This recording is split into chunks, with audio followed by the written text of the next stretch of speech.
Hélène, on entend souvent parler des bienfaits des chevaux sur la population en général, sur les gens en général. Ici, on est dans un centre d'équithérapie, le centre de la remontée, et vous travaillez avec des clientèles particulières. Comment le fait de côtoyer quotidiennement ou hebdomadairement des chevaux peut aider ces gens-là? En fait, le cheval nous aide de bien des façons à travers les jeux et les exercices. Le cheval peut aider à développer l'estime de soi, l'initiative personnelle, développer l'autonomie, l'expression des émotions. Le cheval aide également, pour les personnes qui ont des déficiences physiques, à développer la coordination, développer la mobilité articulaire, le tonus musculaire, alors etc. C'est vraiment un bon allié, le cheval, pour travailler sur des aspects tant physiques que psychologiques.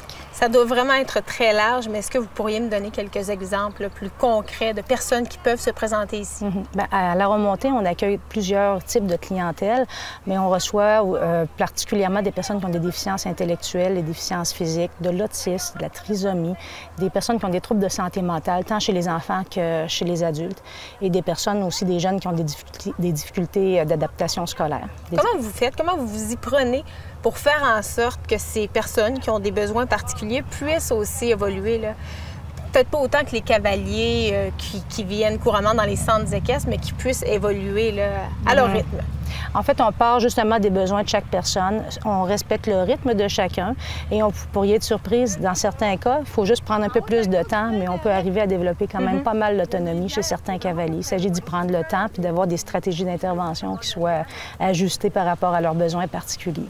Mais on a vraiment des belles progressions, puis c'est super intéressant de voir là, comment les cavaliers peuvent se développer, là. Ça doit être aussi émouvant, j'imagine, autant pour vous que pour les parents qui voient leur enfant réagir peut-être pour la première fois d'une façon ou d'une autre façon. Oui, bien, il y a des témoignages de parents extraordinaires, là, des parents qui nous disaient encore ce matin qu'ils n'auraient jamais pensé, il y a 3 ans, quand leur fille a commencé, qu'elle pourrait un jour diriger seule son cheval. Une autre maman d'un autre garçon qui va être ici tout à l'heure, lui, sa maman nous disait, elle dit, vous rendez tellement mon fils heureux, c'est le plus beau moment de la semaine pour lui quand il vient à l'écurie. Ici, au centre, vous travaillez avec des chevaux qui ont un bon tempérament, des chevaux qui sont très calmes, et vous offrez à votre clientèle 2 façons de procéder. On monte à cheval ou encore, bien, on utilise ces voitures, les voitures hippomobiles. C'est quoi les avantages d'utiliser cette façon-là de faire?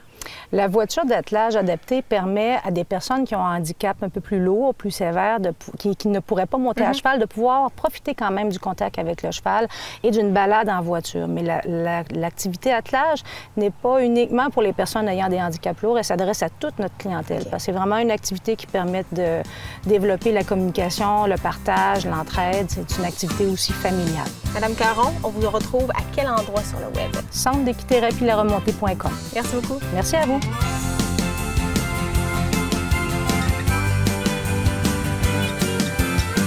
Docteur Rodier, pour nous, les examens dentaires, c'est très important. Semble-t-il que ça l'est également pour les chevaux. Est-ce que ça arrive souvent qu'elles ont des problématiques dentaires? Les problèmes dentaires sont vraiment très fréquents chez les chevaux. De par la nature des aliments qu'on leur sert, la fréquence des anomalies congénitales, le fait aussi qu'on va leur mettre un mort dans la bouche. Puis aussi, on garde de plus en plus nos chevaux plus vieux. Fait que notre population de chevaux gériatriques fait en sorte que les problèmes dentaires sont très fréquents.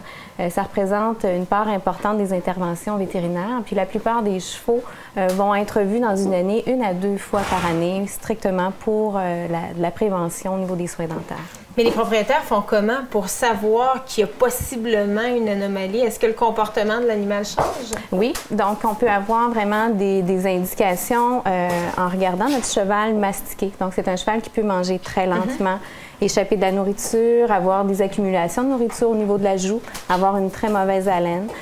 Perdre du poids, avoir des fibres d'aliments non digérés dans les selles. Puis on peut avoir aussi une autre catégorie de problèmes qui sont beaucoup plus graves, comme des coliques d'origine digestive, des obstructions au niveau de l'œsophage, même des sinusites.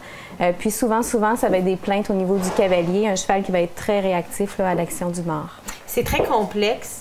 La dentisterie animale, comment vous vous prenez? Là? Par quelle étape vous allez passer pour réaliser un examen? Bien, l'examen, dans le fond, faire un examen complet, ça commence d'abord avec l'historique du problème. Donc, vraiment, comment ça a commencé, l'évolution. L'âge, la race du cheval aussi va déjà nous orienter vers des pathologies plus fréquentes. Ensuite, on va regarder l'animal dans son environnement, on va le regarder manger, son état général aussi.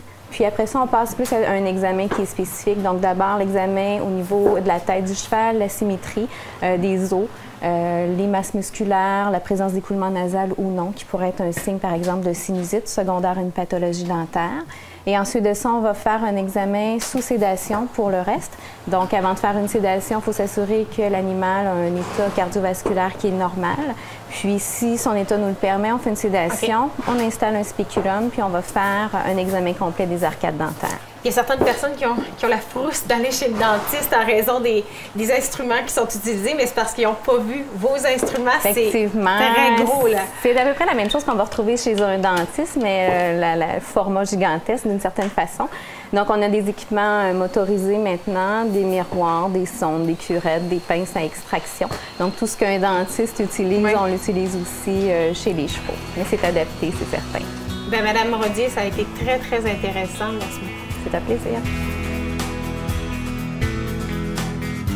Cette capsule vous a été présentée par Équiqualité. Vivez une expérience équestre positive et sécuritaire.